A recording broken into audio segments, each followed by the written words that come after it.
Louise de Marillac, whose feast we celebrate on May 9th, came from a noble family, the de Marillac family.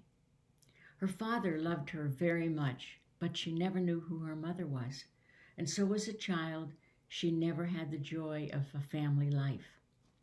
When she was a toddler, her father married a woman who had 3 children of her own, and she did not want Louise in the house.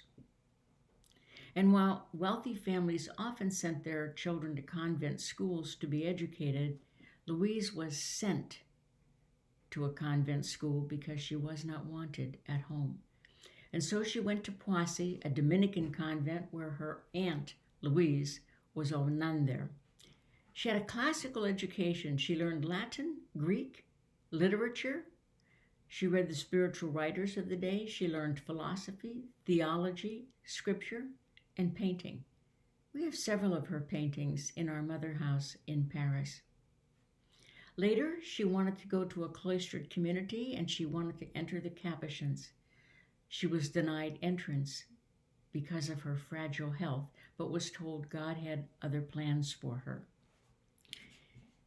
When she was 22, her uncle Michel arranged a marriage for her with Antoine Legras, secretary to the Queen Mother. Antoine was of nobility, but a lower level than the de Marillacs. They actually had a happy marriage, and they had one son named Michel. In 1625, her husband became ill, and when he became close to death, she sat with him day and night until he died. Soon after that, she met Vincent de Paul. Louise was scrupulous and rather nervous at that time. They did not get on well from the beginning. Both were well educated, but she was really a refined lady and he was a rough peasant. He reluctantly agreed to be her spiritual director.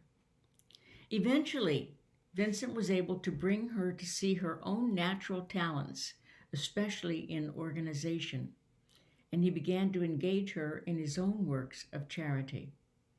She became a Lady of Charity, an organization which Vincent had started in 1617 in Châtillon, France, and now were beginning all over Paris. Over the years, they became great friends and collaborators. In 1629, he sent her to visit all the ladies of charity all over France. Wherever the Vincentian priests gave a parish mission, they started a group of ladies of charity, and then they left. So she was sent to see how they were doing. She wrote contracts for them to start hospitals and to manage them. She gave them conferences and set them on the course to be leaders everywhere. The ladies of charity prepared teachers for the schools that often went with the hospitals. They became decision makers everywhere they worked because of the help of St. Louise and her conferences with them. But primarily they used their talents for the service of the poor. Louise directed many of the ladies of charity in annual retreats. She became today what we might call the national moderator of the ladies of charity in France. In 1633, Vincent de Paul and Louise de Marillac co-founded the Daughters of Charity of St. Vincent de Paul. In the beginning, they worked with and under the direction of the Ladies of Charity. Through spiritual direction, Vincent de Paul led Louise de Marillac to set aside her fears and doubts and become a servant of the poor. Louise de Marillac died in 1660. The women she mentored, especially the Ladies of Charity and the Daughters of Charity, are everywhere continuing to serve the poor and bettering their lives. Louise de Marillac was canonized in 1934 and is proclaimed the patroness of all social work. As a remarkable woman and leader, she remains a model for women today.